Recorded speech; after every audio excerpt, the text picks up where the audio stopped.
And the funny thing about it is we actually put ourselves in that position because we wanted to be the go-to person. We wanted to be the person that everybody calls. That was the identity that we were striving for. And then when we get it, we realize how unfulfilling it is because it's not actually everything that we want. And so what I talk to my clients about now is mastering your time instead of managing your time. And mastering your time is all about aligning what you do on a day-to-day basis, your activity, with your identity and your purpose.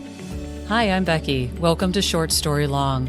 In this podcast, we discuss ways you can integrate who you are into how you lead.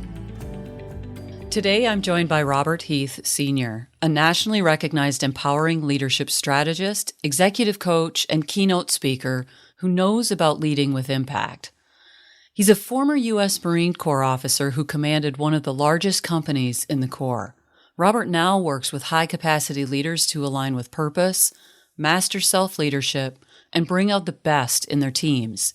His background spans law, education, and entrepreneurship, and he's coached thousands, from scrappy startups to Fortune 500 giants. At the core of it all, his mission is simple: help leaders get the best out of themselves and those they lead. Hey, Robert, it is great to have you on the podcast today. I've been looking forward to this conversation. Thank you for joining me. It is such a pleasure to be here. Thank you so much for having me. So, you know I brought you here was because I know that you have fun stories to tell all of the time, and we get to focus on one today, which was a significant inflection point in your life and career. And so what I'd love to do is, as every story should be told, I'm going to start in the middle. And I wanted to just ask you, what is this inflection point kind of in a nutshell so our listeners know where we're headed? Yeah, no, that's a great question. So starting in the middle, we're going to be talking about that company that I commanded when I was in the Marine Corps, and how I was, as I like to call it, hustling backwards when I first started, and what happened that actually got me figuring out how to do it the right way and how to actually employ a lot of the things that I had read about, that I had studied, that I had learned, and have a ton of amazing results at the end. Amazing. That sounds great. And that's quite a transition and quite a place to be in. So I'm eager to get there, but I also want to kind of go back to before then. What led you up to that point? I was in Memphis City schools, Memphis, Tennessee, which was like the 20th largest school district in the country at the time. And I saw what I felt like was like my future, and I was all on board. I was a school improvement team coordinator at the time. I was a basketball coach. I was a union rep. I was on my pathway to becoming a superintendent of schools, and the superintendent of schools, for Memphis City Schools at that point in time, she had just been hired, and she was a former, West Tennessee graduate of schools, had went out east, gotten degrees behind her name, and gotten qualifications, had run school districts out in Massachusetts. And if you know anything about Massachusetts education, perennially kind of top 5 in the country. Absolutely. Tennessee, not so much. Maybe not as high. Yeah. Maybe just a skosh below, right? And so what was happening was I was super excited about what she was bringing and the vision that she had, that she was bringing to the school district. And within 18 months, she was no longer there. And it wasn't as if she had slept with the wrong person or squandered some money or done some shady stuff or anything like that. It wasn't anything that kind of, notorious. None of that shock value went viral on whatever. Exactly. Yeah. And what I realized, what I saw was, and it revealed to me a blind spot that I had, is that she just didn't have the ability to galvanize the people around the vision, around the mission that she was trying to take people to. So she couldn't make the change that she was qualified for, that she had studied for, that she had done the work for, because she didn't know how to lead people. And a large part of that leadership was casting a vision and galvanizing people around that vision. And what struck me was I thought that she was a good leader, and by the same token, I thought that I was pretty good, and I could just, like, I was on my pathway. I was going to get the qualifications, going to do that. And it immediately opened me up to a blind spot that I had, that I was completely unaware of, that I didn't know how to lead people to do big things. I knew how to lead, small groups and small places. I had been in leadership roles all growing up, but I wasn't a big level leader. So I'm curious with that. You saw her as a strong leader at the time before you realized this about her and subsequently yourself, it sounds like too. What were the characteristics that you did see that made you admire how she was leading? Right. No, that's a great question. And the things that I saw the vision, right? And I realized that, later on, I realized that that's something that I have a skill at. I'm very good at seeing other people's visions and helping them to become reality. And what I saw was where she was trying to go. I understood what she was trying to do. Even when she didn't say it. Even when she didn't say it, or even when, what I realized was she hadn't necessarily won me over as much as me being able to see what she was trying to do, being in alignment with what I was trying to do was helpful. But for a lot of the people in the district, that wasn't the case. They couldn't see what she was trying to do. And she didn't do a good job of galvanizing the people to that vision. She was in charge. She had the title. She had the qualifications. She had the authority. And so this is where we're going because I'm the leader. And what I saw was that crash and burn. And I was like, oh, positional authority, titular authority, qualification authority isn't what moves the needle when we're trying to make these big changes, these big transformations. And so that sent me on the journey that actually wound up with me being in the Marine Corps and commanding a company, because I went to learn leadership. I went to go seek out and find a couple of different things. Number one, I went to law school to learn how society works. How do rules get made? What are norms? What is the social contract? Let's break it down to the base. And how does this thing work? And so I got really skilled at understanding how we create laws, where our kind of jurisprudence comes from, where our understanding of the social contract comes from, all the rest of that. So I'm curious. So all of this was one of these vision with steps where you're sitting there thinking, okay, I want to learn leadership.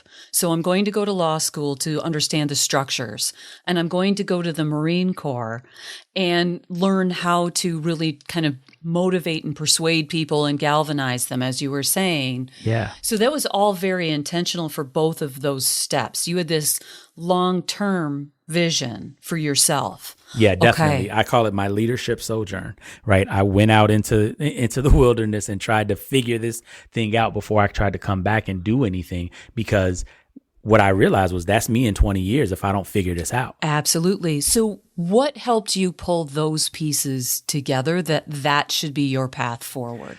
Yeah, and a lot of it for me, again, so when I'm in Memphis, so I'm a school improvement team coordinator, which is basically like I'm a teacher, but I'm the person that's making the pride posters and putting them up all over the wall. I'm the rah-rah person for the teachers in the in service. I'm like a quasi administrator, not quite an administrator.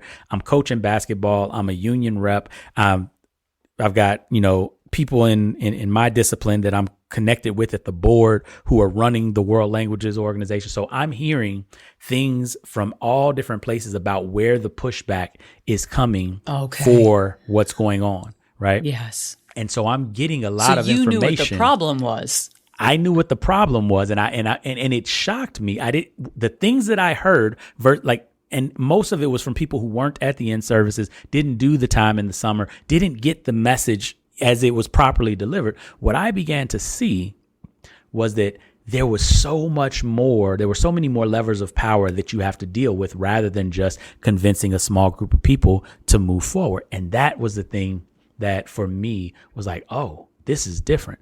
And so what I saw was I need to understand how to do this. And law school for me was a kind of obvious thing because of the fact that a lot of the things that she was dealing with were political and were kind of between the business community and the education community and the political community.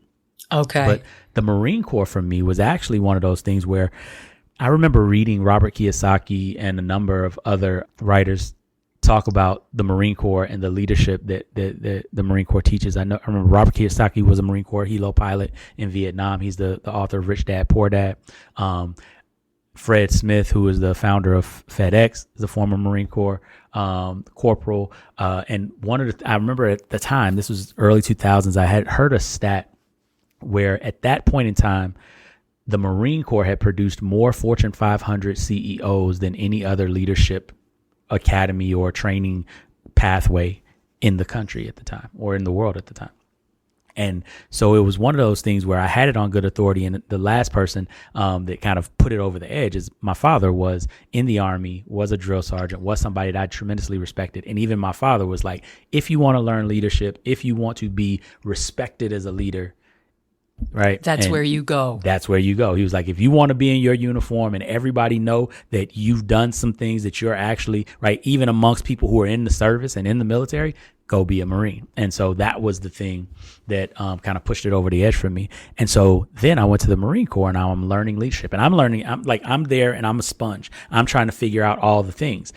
And what was interesting is I went in originally and I started as a defense counsel. So I was an attorney as I went to the Marine Corps. So I was a defense counsel for 2 years, and I wound up being one of the winningest defense counsels in the busiest shop in the Marine Corps. And during that period of time, I got to see, right, I always, when I'm telling this story normally, I talk about it from the perspective of like, I won 70% of the cases that I took to trial, not because I'm such an amazing attorney, but because they should not have been at trial, right? These are cases where they should not have been there. I got to see how the system didn't work. Mm-hmm. And luckily I got to do something about it. But one of the things that was a problem was I couldn't give my clients back the time that they were the accused. And in the Marine Corps, our core values are honor, courage, commitment, right? Honor. Number one core value, right? So when you're being dragged through court, that's really not a good look, right? Exactly. And it's really challenging to be in that spot where it does matter. I'm sure it mattered.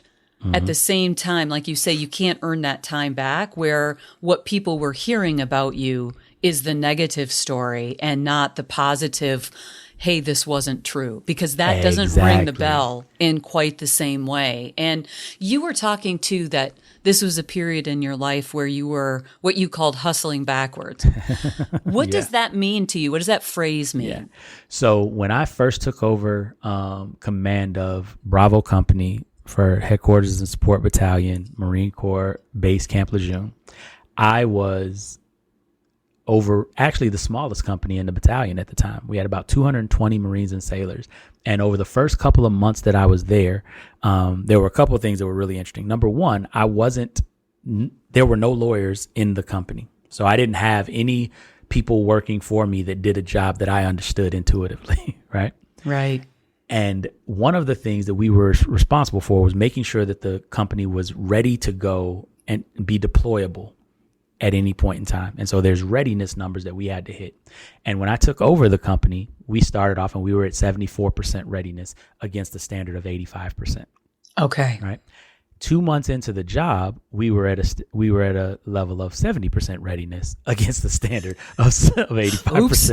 So wrong way, Robert. Exactly. So when I talk about hustling backwards, that's exactly what I'm saying, because I was putting in, 12, 13, 14-hour days trying to figure out everything, trying to learn everything, trying to do everything.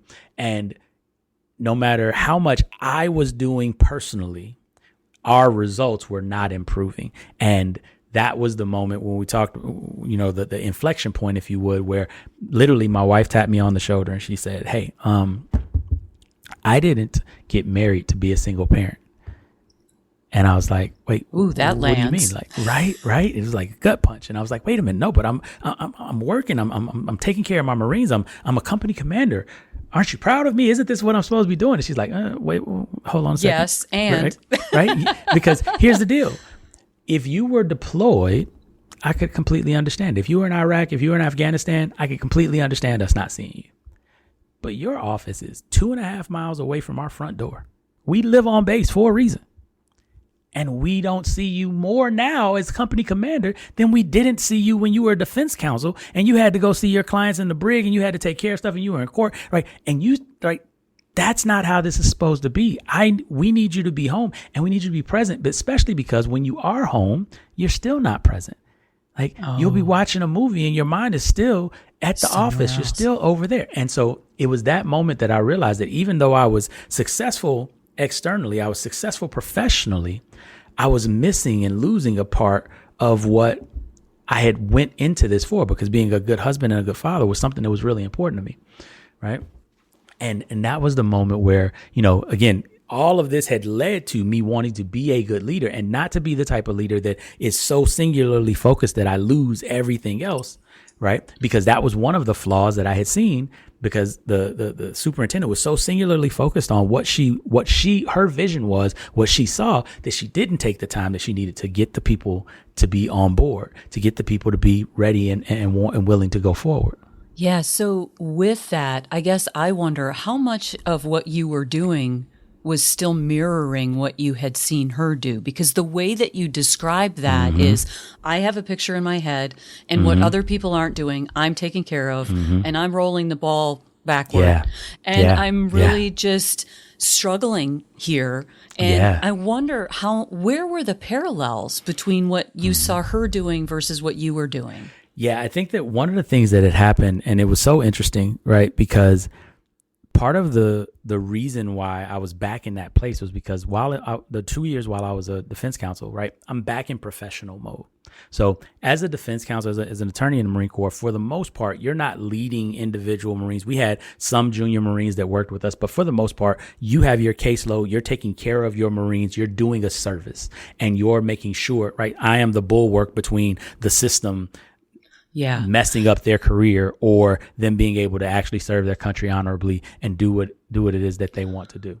In corporate speak, one might call that an individual contributor. Exactly. Yes. And so I had gotten away from a lot of the skills that I already knew about delegation, the skills, right? I coached basketball. I taught a class, and I used to always joke when I taught my Spanish class that the kids actually got more done when I had a sub than they did when I was there, because I didn't disrupt them, because the lesson plan and the way that my classroom ran was very efficient and very effective. The students had a lot of jobs and did a lot of the work and did a lot of the reteaching and co-teaching so that they could, right? I always had my A students extremely involved because they were teaching others, they were helping others, or they were doing extra work on their own so that they can enrich their learning, right? I knew these things to do, and I had learned them as I was going forward. But when you're in that professional mode, you get back to, it's all about me. It's all about what I get done. My reputation, my ego is on the line, and right, my passion for taking care of them, right? There was a heightened feeling of, if I don't do this, there's a travesty, right? It's a literal miscarriage of justice in a number of those cases, right? I had 7 clients that I felt were innocent. Yes. Completely innocent of any of the charges that they had been done. And if I wasn't able to show that to a jury, then they were going to, at the very least, be convicted of a crime and have to be a criminal for the rest of their lives. And at the worst, have some sort of jail time or something else happen to them. And so in that time, and being able to do that, it pulls you back. It focuses you back in kind of the world that you feel like you can control. And one of the things that the listeners can't see that I can, and I just really need to point this out, is that you keep on putting your hands like closer, like in front of your eyes. Yes. And it makes me think about like tunnel vision, right? That's like exactly it narrows your scope of even what you can see to be just this one place. So you can't even recognize all of the activity that's happening around you in that moment. Not everyone who is a professional goes into that. That's why I wanted to share what I could see you doing, because it's so important to recognize that even when we're in that individual contributor role, we're still leading some way. Yes. And we need to kind of keep that cue of what's going on around us. Yes. And it sounds like as you switched into this other capacity, that was one of the key lessons, that when your wife came tapping, that it was like, what do I need to figure out? So what were the things that you needed to recognize about that situation? Yeah, that's a really good question. And there were a couple of things, right? One of the main things that I need to recognize about the situation is that I had to make room for all of the things that were important to me. Right? I couldn't continue acting as if just focusing on the most important thing was sufficient anymore. Right? And for a long time, especially in my professional career, I had been able to focus on the most important thing. And then because I was good at that, I would have enough time to then figure out and focus on those other things. Be at home. Right? Yeah. But what happens so often is that we get promoted to take on bigger and bigger things. And like I said, I was taking, even though I had the smallest company in the battalion, it was a larger company comparatively for a Marine Corps company, because the standard Marine Corps company is somewhere between, 150 and 200 Marines and sailors. And this one was 220, right? And that's, even a plussed up company, if it's a smaller company, is somewhere around 160 to 180 Marine sailors, right? But at the end of the day, we started with 220, and I'm doing a job that I'm prepared for, but don't feel like an expert in, right? I've got 16 different sections at that time. We had about 12 to 13 different sections at that time across 3 different bases. So I was having to go see people, right? And it was within about a 30, 40 minute, drive to get to any of my Marines. But there was a lot that I was now in charge of, where I had just went from being in charge of kind of my caseload and my office to being in charge of a tremendous amount of Marines. And that's not even including the 3,000 civilians that were also under our charge under Bravo Company as well. So there were a number of different things that I was, taking in at that time and trying to figure out. And what I realized was I knew how to empower, I knew how to delegate, but I was not employing those skills. And I was not employing those skills largely because of a fear of a lack of information, a lack of education on my part, that I would be able to lead them properly. And what I learned in that time was, right, I have to examine and evaluate my expectations of what I'm trying to get done, because that's going to dictate how I engage, how I interact, what I do with my people, and more importantly, what I do with my time and what stresses and what things I'm feeling. And so over that period of time, I really looked at how I could maximize my time and be more efficient and more effective, so that I could go home and give time to my family and do those things, but get the work done that needed to get done. And over the next probably 3 to 4 months, I read a couple of books. I reread 7 Habits of Highly Effective People, which is one of my favorite books. I like to, I pick up a new nugget every time I read through that book, right? I read Tim Ferriss's The 4-Hour Work Week. Right. I read How to Win Friends and Influence People again. Right. And I really dug in to a number of sources to try to figure out how to master my time. And a couple of things came out of that. Number one, I realized that I had to define what success was.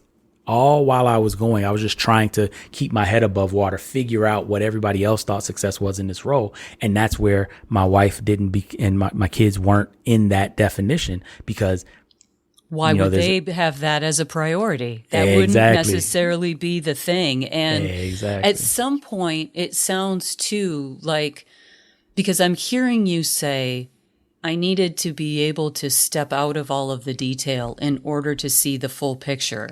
But I needed to see my picture, which is fuller and different than what other people would see for me in this role. Because how could they possibly know all of the things? I mean, they probably knew you were a father and a husband and those things, but not necessarily what your desire was to be in that role, because that's unique to any person who is managing whatever is happening in their daily personal life. Exactly. And ultimately what I know now was happening was that I had to get my life realigned, right? I call it, when we talk about, a lot of people manage their time, and that's what I was doing. I was managing my time. But when you manage your time, oftentimes what you're doing is you're managing other people's responsibilities, priorities, concerns, and desires. And it constantly feels like you're putting yourself last and putting others first. And generally what winds up happening is, I call it the resentful martyr syndrome, right? You get to the point where you're like, if one more person asks me to do one more thing, I swear I'm going to sprint. Right? Yes, right? Absolutely. Do not pick up that phone. Exactly, right? And the funny thing about it is, we actually put ourselves in that position because we wanted to be the go-to person. We wanted to be the person that everybody calls. That was the identity that we were striving for. And then when we get it, we realize how unfulfilling it is, because it's not actually everything that we want. And so what I talk to my clients about now is mastering your time instead of managing your time. And mastering your time is all about aligning what you do on a day-to-day basis, your activity, with your identity and your purpose, right?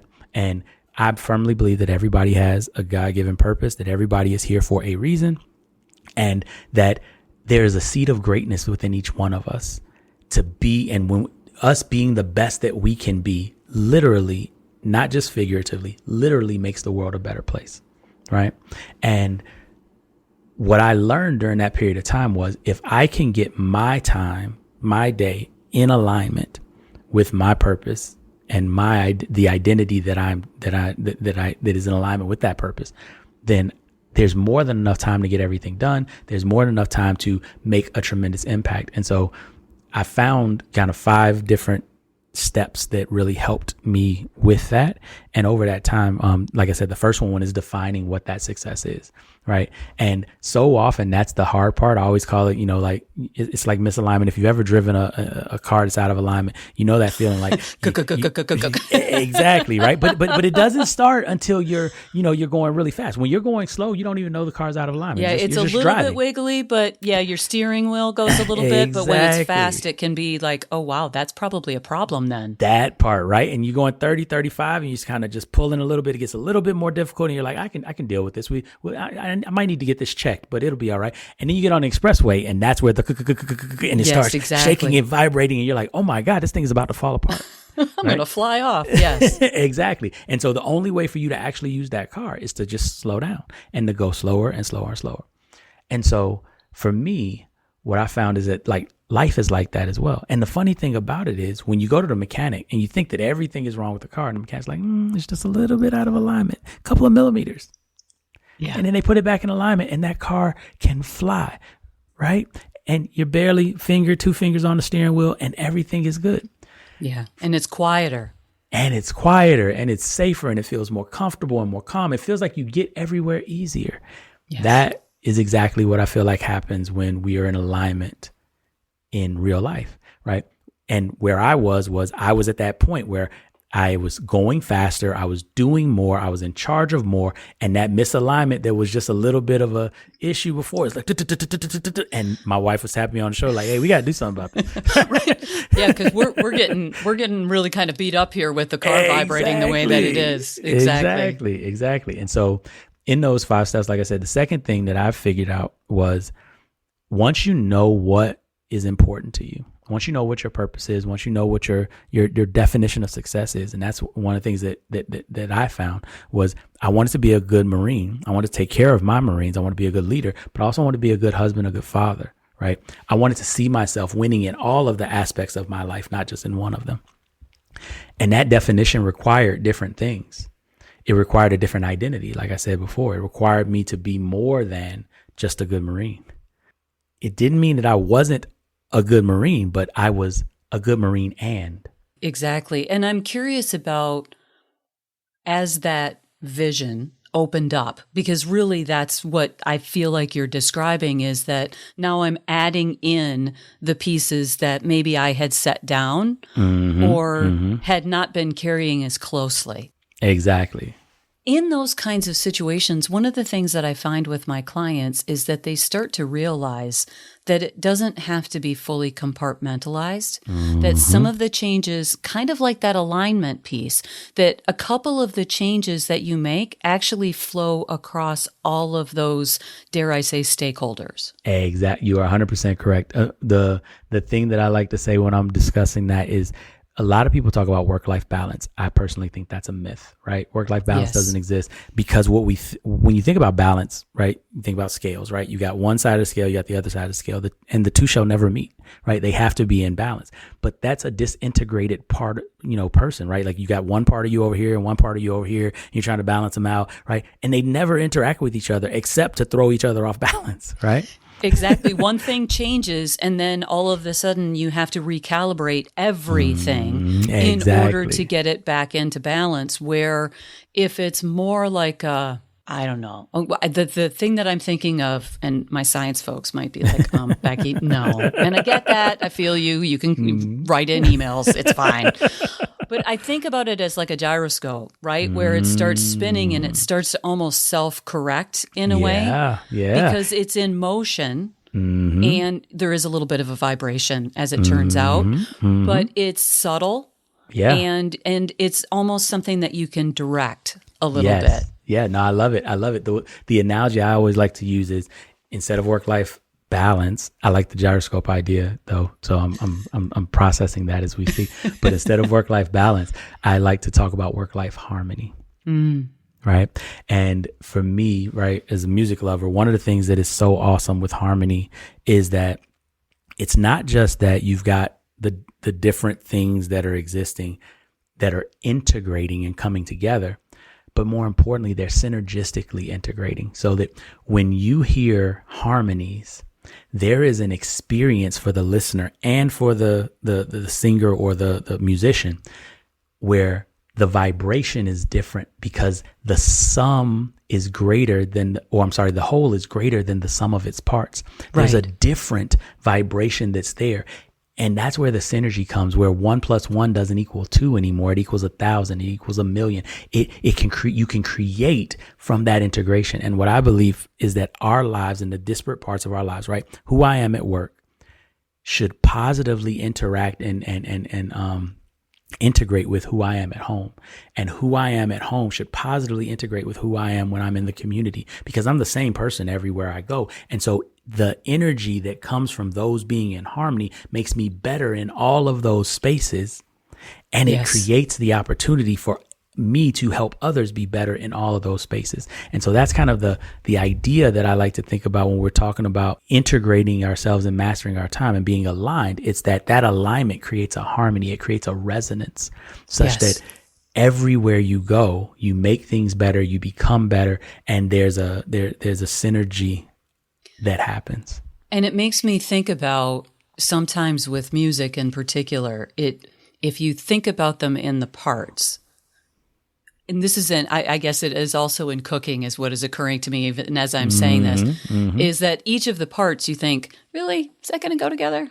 And yet at that point where that chaos comes together, then all of the sudden it just smooths into whatever, like this fine dining meal or a beautiful song that you're thinking, this should have been hurting my ears. And instead I can't stop listening to it. Yes. And it's not about equality. It's not about balance, because it can be just the slightest, if you're taking the cooking analogy, right? It's the slightest little bit of a spice that changes tips the it dish. Over. Yes. Right. I remember from a music perspective, I remember there was this song that came out in the late 90s, early 2000s. It was an Aaliyah song, and Timberland had been the producer on it. And I remember that in the song, there's a baby like doing a little sound, and it's just over and over again. And it's just that little baby, like it changes everything in the song from just a bass and drums, but it's like it made all the difference. But it only happened every 8 or 16 measures in the song. But it was such an important part of it, and it integrated with everything else to make that song so much different. And that's the whole idea. And so ultimately, once you know what success is, the thing that I learned was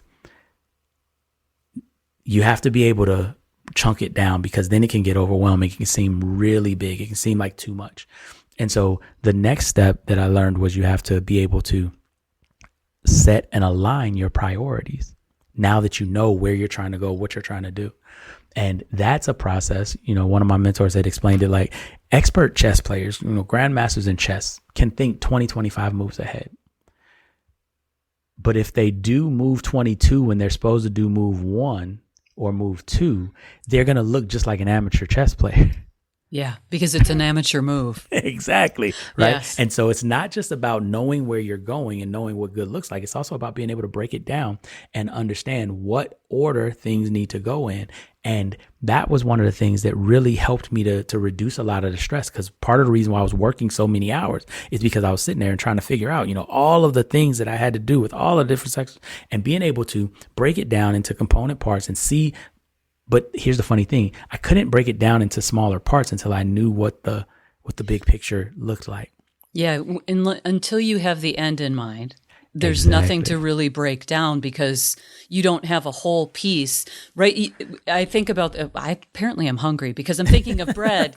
When you have, like a piece of French bread or Italian bread or something like that, you have to have the whole thing in order to slice it. You can't slice the air before the bread shows up. Exactly. And so that was the next thing that I learned that was really helpful. And then, of course, scheduling was the easy part. Scheduling is normally what most people are really good at, right? We make to-do lists and we're good at making to-do lists.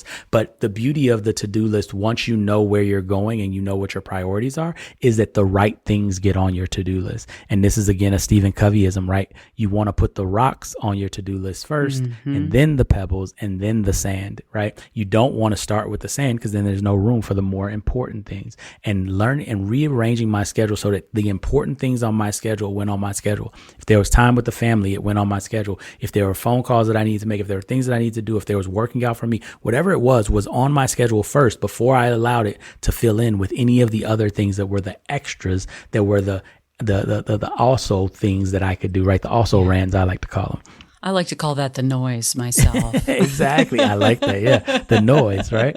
And it was so cool. But then I ran into this issue where you're trying to figure out, because another new thing, when you get to a certain level of responsibility, unimportant stuff doesn't really get to your desk anymore.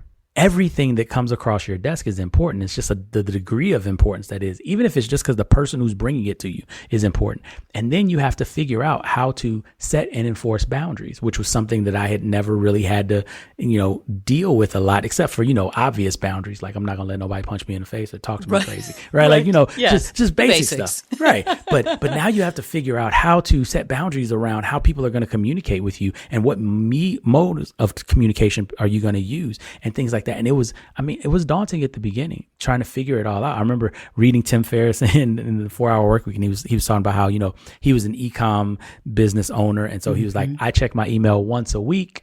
And if it's really something important, you can call me and give me and leave a message, and then I'll get back to you. Right. And I was like, I'm a Marine Corps officer, company commander. There's no way that I can check my email once a week. That's not going to work. But what I was able to do is I was able to implement a process that I call email triage, where 3 times a day, and I reduced it. I check my email 3 times a day. I would check it at the beginning of the day. I would check it in the middle of the day, and I'll check it at the end. And each check had a particular focus and job. At the beginning of the day, I wasn't checking my email to see what had come through and to do my daily email digest. No, at the beginning of the day, I was enforcing a boundary, which was there were 4 people who were really important in my life. And if they were asking me to do something, could make me shift the priority of my day. Those 4 people were my wife, my boss's number 2, which was the executive officer of our battalion, and then my boss's boss. Those 4 people, if they sent me an email saying, Heath, I need you to do X, Y, Z, or if my wife sent me an email saying, or called me saying, I need you to do da, I'm going to consider it against everything else, and it can rearrange my day. Right. If you weren't on that list, then I knew that whatever it is you wanted from me, if I gave you what my list was, you could not tell me that your list was more important. There was no way that you could convince me that your list was more important because you didn't rank in that space where your list could be more important. It was more important to you. It wasn't more important to me, right? And so that was what that 8 a.m. check was for. When I would get into the office about 7:15, 7:30, I would then check my email, and I would spend a half hour establishing my plan for the day. Then I would check my email at the end of that plan for the day to make sure that there was nothing from any of those people that would mess up that plan. And then I would shut my email until noon. Now I had my solid block of time that I was executing my plan. And normally over the next couple of months, I got to the point where I was done by lunchtime most days with my plan because I was able to focus so much.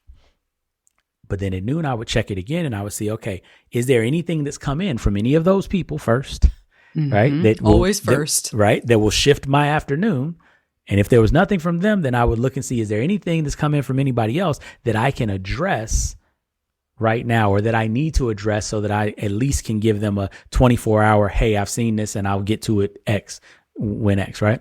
But normally I wouldn't even do that during the day because I had already emailed people and told them if it was an emergency, call me and leave a message. If you call, leave a message, I will make sure that I get back to you in a couple of hours. But if you're just sending me emails, I generally respond to emails at the end of the day. You will get a response back from me within 24 hours. And I gave that kind of buffer and barrier for people so that they knew what to do if something was urgent. But if it wasn't, then they could leave me alone. Because one of the things that I found that I didn't even realize, after you figure it out, it's like it's so obvious, but until you figure it out, it's not that way. I remember I used to always be, and I used to just tell myself stories, and I always say, we're so horrible at mind reading, so we should stop doing it, because if we were good at it, we could just go to Vegas and we wouldn't have to work, right? But I used to think, when people would send me emails, if I didn't respond right away, that they were kind of sitting over there like, I can't believe he didn't respond to my email. I know that he know that I just sent him this email is important. What does he think? Oh, he's just too good. Like, I would have these conversations that people were having about me in my head.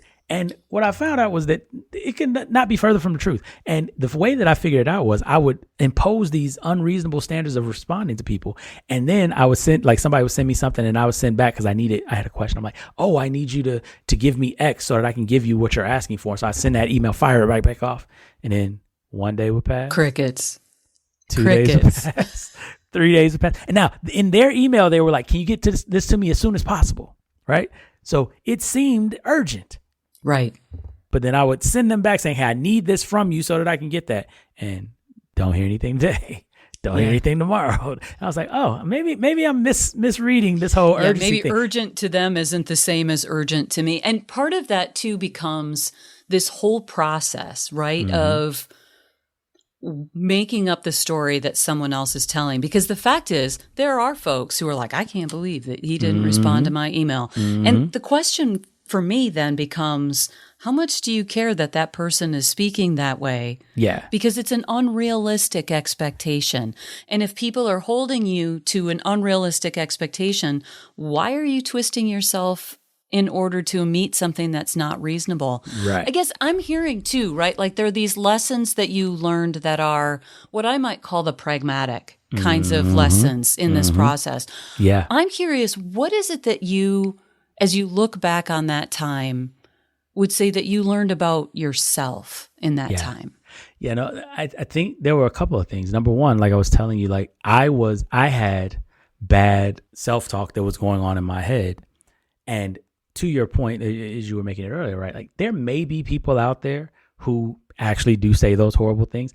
I just have never met any of them. Right. I've never seen those people in real life. I know that those people exist. Right. Yes, they do. But I've never encountered one of those people that actually was like, I can't believe you didn't respond to me in 2 minutes. A small number. Right. Exactly. And so oftentimes what we are worried about is this gigantic kind of, we've made them much bigger in number is than doing this. Exactly, right? And instead of that person that you're like, yeah, I wouldn't care if you thought that anyway, because you don't ever do anything to help me. And like I give you a laundry list of things that I wish that you would, right? Like those people are generally the people that you wouldn't care about their opinion anyway. So that's one of the things that I learned, that I had to stop, projecting onto other people ideas that A, were not reasonable, and B, were not what they had ever demonstrated to me in real life. Right. The second thing that I learned, was as we go through this, as we grow, and as I grew specifically, I realized that there was a lot of stuff that I knew how to do, but I needed to apply it differently. And that was really helpful because it made me it shrunk the job. It shrunk the thing that I had to do. And the third thing that I learned was I learned about habit. I learned about how you could replace certain behaviors with success habits. And the way that the mind works is so amazing, is that as you hack the habit loop, which is right, trigger, behavior, reward, as you do that over and over and over again, your brain intentionally makes the behavior easier and easier to do so that it takes less and less energy to get to the reward, because your brain is a simplification and energy reduction machine. It's a right? predictor of what is about to happen. Absolutely. Exactly. Because the brain takes up about 2% of the body's mass, but it uses 20% of the body's energy. So it's always trying to figure out how to do what it does faster. And when I started making a lot of these behaviors that I was telling you, the changes, right? Yes. Knowing what success looks like, knowing who my list was, having my priorities together. When I started making those behaviors habits, it became easier and easier and easier. Over the next, like I said, 3 or 4 months, a couple of things happened. Number one, I started getting done by lunch generally most days, unless I had meetings in the afternoon. Number two, I was able to be present and be more available and see much more of what was going on. Number three, I was able to delegate more and teach more and train more with my staff because I was focusing on the things that were important that I needed to do, but I was delegating and getting off my plate the things that I didn't. That same company where we were hustling backwards before and where we went to 70% readiness, within another 4 months, we were at 90% readiness on a cap of the highest we could have gotten was 93% because 7% of our personnel were permanent limited duty, which basically means they would never be able to be deemed ready for combat deployment. Yeah. And so we went from worst to first. And because of that, that's where we went from the smallest company in the battalion to the largest company in the battalion because they did a reorg and they were like, hey, Heath, you're doing a good enough job. You can go ahead and get another 160 Marines. You're You'll be done fine. by noon, man. So why don't we just double that up for you? Exactly. And we're not going to give you any more. No. Why would we company do that? staff? You'll be fine. You'll right? be fine. You got and this. And to my staff's credit, we were, right? We ran the shop very well. We rearranged some things. We became, I like to call, we took over the deserter platoon. That's a story for another day. But one of the things that was really fun with it was we were able to take Marines that nobody really wanted to, because it's really a babysitting job, right? You get deserters are people who've been away from their job for more than 30 days. And they're basically about to get fired, but there's a process for getting fired. Okay. And so you have to babysit them for that process, which generally lasts 60 to 90 days, right? What we were able to do is take those Marines who knew that they were about to get kicked out of the Marine Corps, had no reason to be engaged or enthusiastic about anything. We were able to give them purpose. We were able to give them leadership and mentorship. And to a person, as they were getting out of the Marine Corps, each of them, I would have an exit interview with them, and they would talk about how the impact of the time that they spent with us changed what they thought about the Marine Corps, changed what they thought about themselves, changed the how they were looking at their future going forward. And that was one of the things that was really impactful to me to be able to do and to be able to have my staff be able to do, because they were able to make an impact and see that impact clearly. Because a lot of the stuff that you do as a company office, right, it's behind the scenes. It's helping people get stuff that, right, it's answering requests. It's doing a bunch of that type of stuff. But we were able to see the impact on those Marines and let them see the impact that they had in the larger company as well. Yeah. And one of the things that it makes me think about is that I hear about the amazing metrics and the turnaround on that side. And all of this starts essentially, I'm just going to give your wife a lot of credit here, that she went and tapped you on the shoulder and said, right, so we need to fix this. Yeah. And so when you think about your personal life, right, with your family, with your community, all of that, what would you say were your measures of success there? Yeah, no, that's a great question. And one of the biggest measures of success was that I got to spend more time with my kids, right? So one of the things that happened as a result of me being able to run my company well and be able to be home and be able to do things, I started teaching jujitsu out of my garage during that period of time, became a Gracie Jiu-Jitsu instructor, and actually opened up a Gracie Jiu-Jitsu gym in Jacksonville, North Carolina. And I was able to work, run my company during the day, drive home, pick the kids up, take them to jiu-jitsu, the kids class with me, where dad got to be the instructor.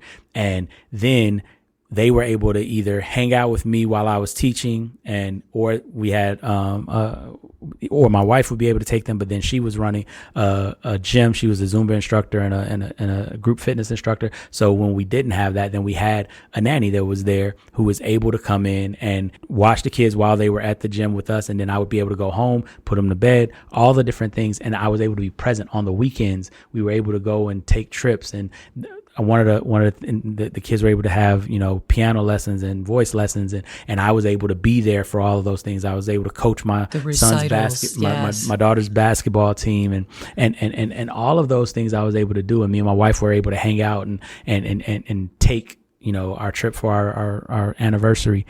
And just the simple thing is being at home watching the movie and being present in the movie. Those were types of things that I was able to do. We would host cookouts and all of those types of things. I was able to be a better husband, a better father, a better Marine, because I was harmonizing my life to do all of those things instead of prioritizing or optimizing my life to only do one of them. Yeah, yeah. And if you were talking to someone and they were describing their circumstance in a way where you were like, okay, you are hustling backwards right now. What is one piece of advice that you would want to be able to give them based on your experience with all this? I love calling it hustling backwards. I think most people would recognize it as stuck, right? Yes. And or when just people losing their grip, right? And sliding back even. Yeah. And that feeling like something's wrong and I don't know what. I think the one thing that I try to talk to people about is that alignment is the key. And again, it's about work-life harmony, not about balance. And so sometimes we can be chasing the wrong thing and doing it very well. And so for them, the first question that I always talk to people about is, right, what does success look like? Like if you could wave your hands, wave a magic wand, snap your fingers, right? Click your heels, whatever it is that you want to do and change the feeling that you have right now of being stuck. What would that look like, right? Can we articulate it? Because a lot of times we feel like we know what we want, but most of the time we are moving away from what we don't want. And the problem with moving away from what you don't want is that your motivation and your destination are inversely correlated. Right? The further and further you get away from what you don't want, the less motivated you are to continue in that direction. And so defining success is such an important thing because it allows you to align your motivation and your destination. Mm-hmm. The cool thing is when I know where I'm going, the closer that I get to it, the more motivated I am to keep going. When I'm closer to the finish line, I'm more motivated to keep running. I remember when I ran the one and only marathon that I will ever run in my life. And once you could see that finish line, there was nothing that was going to keep me from sprinting across it. Yes. Right? I've not done a full marathon because I just keep on thinking the time for training, like the race itself, that's fine. But I have to run how many miles, how often? Instead, yes. I have stuck to the half marathon distance because I find that suits me really well. Mm-hmm. And it is true because there are all of these people there too who are congregated, strangers who are prepared to celebrate this event and this achievement with you. Yes. And I think that that's really true in our work lives and in our personal lives too, that, there may not be, cowbells and wazoos and all that kind of stuff going on in that kind of scenario, but there are people who are around you, who are watching and noticing, even when we don't see them in that place. And that's such a powerful thing. And I know you're no longer in the Marine Corps. And I'm wondering, when you think about the primary thing that you like to do, I mean, when I was introducing you, right, I was talking about it as helping leaders get the best out of themselves and those they lead, not leave. They don't leave them. They lead them. And those they lead. Yes. And so part of what I'm wondering with that is, I'm hearing like these 5 steps and I'm hearing the enthusiasm that you have for them to be able to see that success and strive for that. What are some of the things that you find yourself continuously doing for people who are seeking that? Yeah, no, that's a great question. I think the biggest thing that I do is I hold space.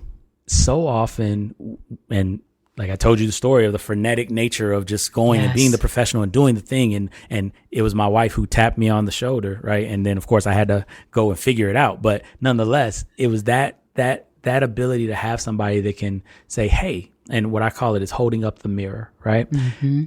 Just holding up a mirror and saying, hey, this is the direction you're going. Is that where you want to be going? And what I generally do is then I hold space for people to process that, because oftentimes in life, there's a lot of questions that we know we should have the answer to, or we know we should think about, but we're on to the next thing, on to the next thing, on to the next thing.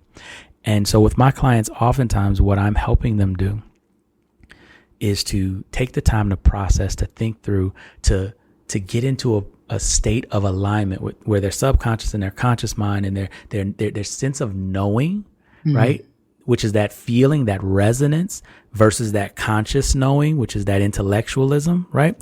When those two can get aligned and you can have that harmony that exists when you kind of are in the flow, when you are in that Zen spot, I hold space for them to really get into that space and ask questions and help to, shift perspectives and all the things that I do, with the different modalities that I've studied. I'm a master practitioner of NLP and hypnotherapy and time techniques and success coaching and a number of other things. I have a friend of mine that in his LinkedIn, he has, and all the letters that go behind the name, right? Yes. Me and my alphabet soup, right? Exactly, yes. Right? Yes. Right? But I've spent a lot of time and a lot of effort really learning techniques that can expedite this process for people, because what I've found is that when people can get aligned, that feeling, first of all, is liberating. And more importantly, when it becomes your new normal, now it's just getting back on track. I heard someone talk about this one time, an airplane, if it's taking off in LA and it's going to New York, if it's 1 degree offline, it can end up in Boston or DC, right? Just 1 degree. Yes. And the other thing that I heard is that those planes, the autopilots on planes and everything they're out of alignment 99% of the flight. But they arrive at their destination with more than 99.99, right? Their accuracy or yes. whatever, accuracy. And it's like, how does it do that? And the way that it does that, even though it's not always flying in alignment, what it's able to do is it knows what alignment is. And so whenever it's out of alignment, it's correcting back to alignment. And so often what I've seen with the people that I work with, what we've gotten used to and accustomed to is being out of alignment, so much so that being in alignment is the thing that feels novel. Yes, and strangely calm and comforting. And it's one of the things that I often think about in terms of, I'm former HR professional, and we would do 1 day, 2 day, half day training kinds of things. And there'd be, oh, this is amazing. I've never thought about it this way. And then they go back to their desk, they hit the grind, and it's all gone. Exactly. And when I compare that to I'm connecting and coaching someone and supporting them through that process and that habit change, then what ends up happening is that they don't really see it for a while. And all of a sudden they look back and they go, wow, why was I doing that? Yeah. And but that's where you had trained yourself to interact. And that's really what I hear you talking about, is giving them that opportunity to say, I choose not to do this anymore. Exactly. I choose to go in a different direction. I may not know what that is yet, but I am willing and able to make that choice, and perhaps with your support, right? And really being able to find that path going forward. No, you're 100% correct. And I think that one of the things, and this is why I love NLP, neuro-linguistic programming, is because for a lot of my coaching career, it was that kind of slower, right? It was almost like I would have to say, trust me, I'm going to be here with you. And what I love about NLP is that the change can happen so much faster, because you can cut through a lot of the mess, right? And you can get them to seeing something different. So now that they don't have to say, I'm willing to go a different direction, or I'm willing to try something different, they can see that's not getting me what I want. What I want is over there, that toward versus away so I conversation. have to change my So direction. right? And it becomes an intuition that is logical, and it is the obvious next move for them, not because I'm telling them or not because I'm even pointing them in a direction, but Right. because they're able to see it, because we're able to remove so many of the obstacles that were keeping them from seeing it before. What I like to do is call it clearing out the blind spots, right? Mm-hmm. Yeah. And I think about that too in terms of some of the other like parts work techniques and things like that I've used that, can start to feel a little bit funny. Like I will have to say to my client, right, so this is going to be a little different today when this thing, and if you're willing to play with me, then let's do this. Exactly. And, they're always in a place of choice. If they say, Becky, this is just feeling kind of weird to me, then okay, we stop and we try to do something else. Yeah, we can go the because if slow they're way. uncomfortable, they're not going to be able to embrace it anyway. Exactly. And that's what I hear you saying is that we can use these different modalities to accelerate things at the pace to which our clients are ready to receive them, which is fabulous. I love the way that you just said it. It was so much better than the way I said it. I don't know about that. But you are 100% correct in that, like, it's about them. Right? What I always tell my clients is you're the magic, right? It's not about me. I'm not going to make the change. Whether you make the change or not, my life is still going to be the same. Yeah. Right? So at the end of the day, I'm going to walk alongside you on this journey, and I'm going to cheer and root and remove obstacles out of the way, but you've got to do the work. And more importantly, you are the magic. The greatness is in you. Yes.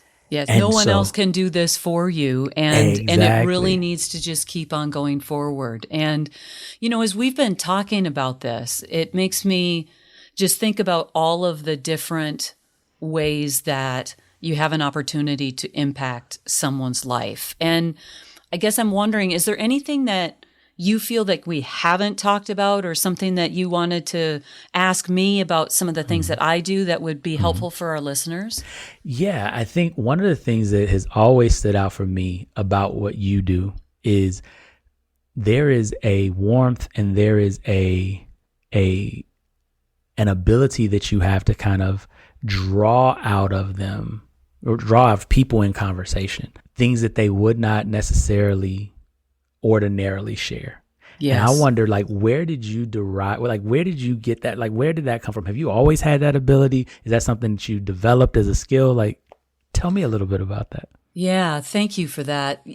I find that to be a big compliment, right? And I actually, my HR career, so I know it goes back at least that far.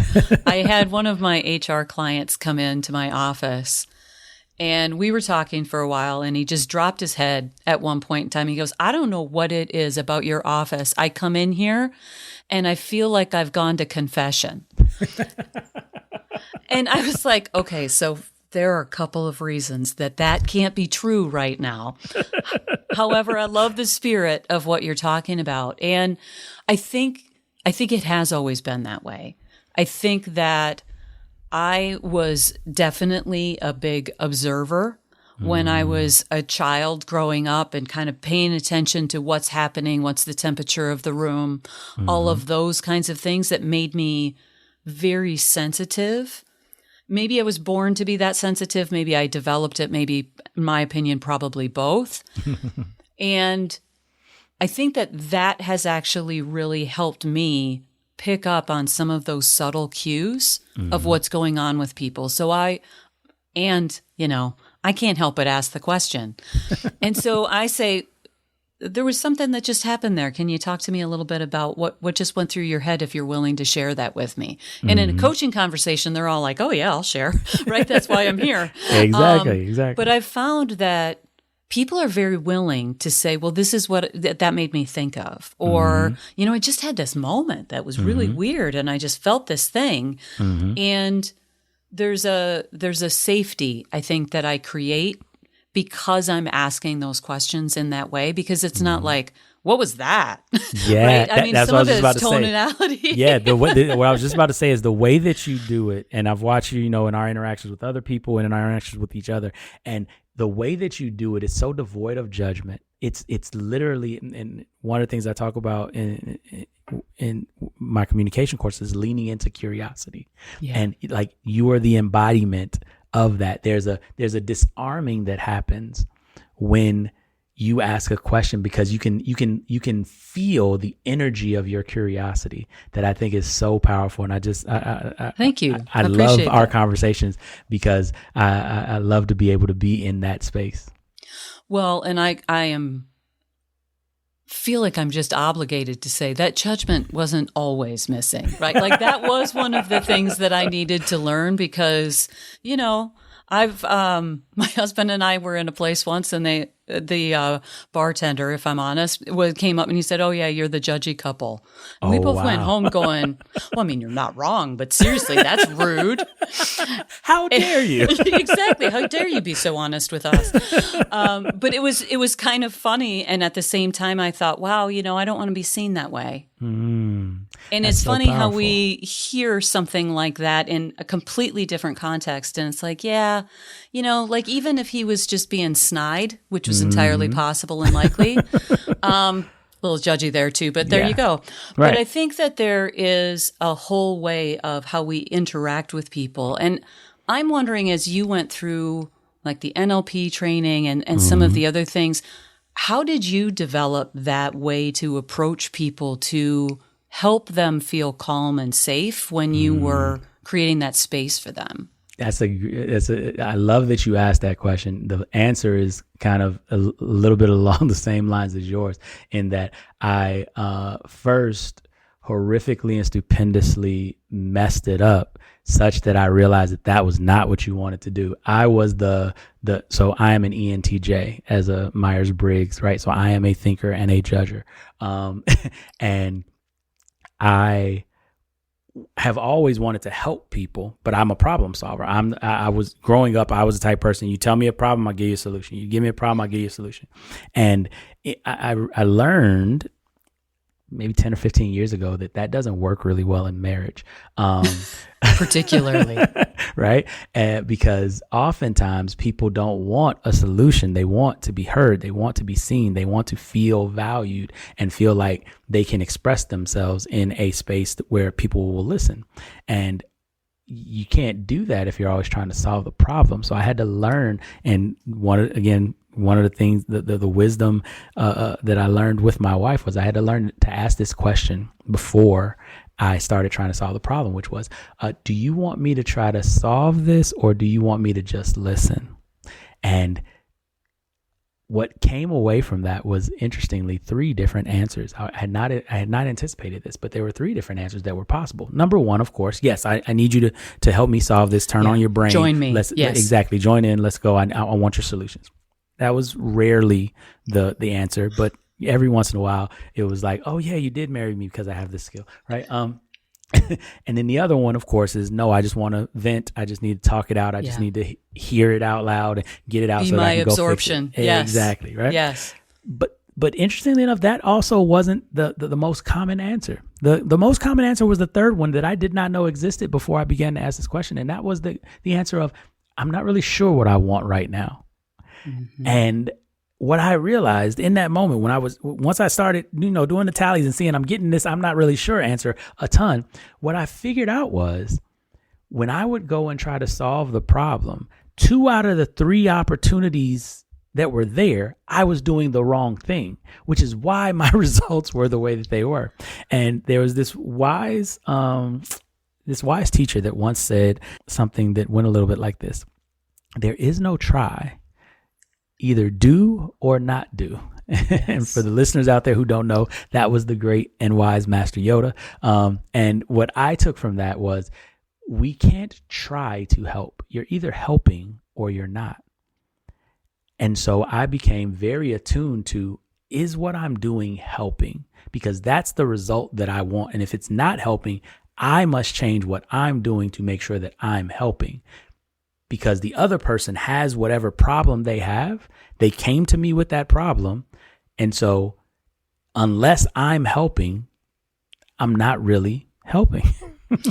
Exactly right. My intention isn't going to change which category I fall into either. It's either I am or I am not. Exactly. And me trying to force it isn't going to get there. So exactly. I call that the intention trap, where Yes. our intentions blind us to the results of our actions. Absolutely. Absolutely.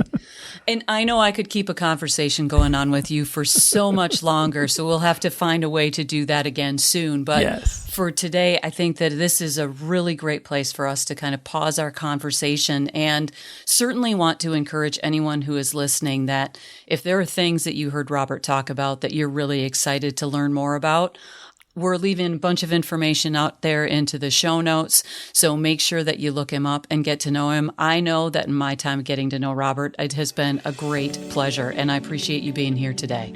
Thank you so much for having me. If you have interest in connecting and learning more about today's guest, check out the show notes for ways to connect and follow up. Thanks for listening. If you found this episode helpful, share it with someone who could benefit from it. Until next time, I'm Becky Fraser, reminding you to integrate who you are with how you lead. Okay, bye.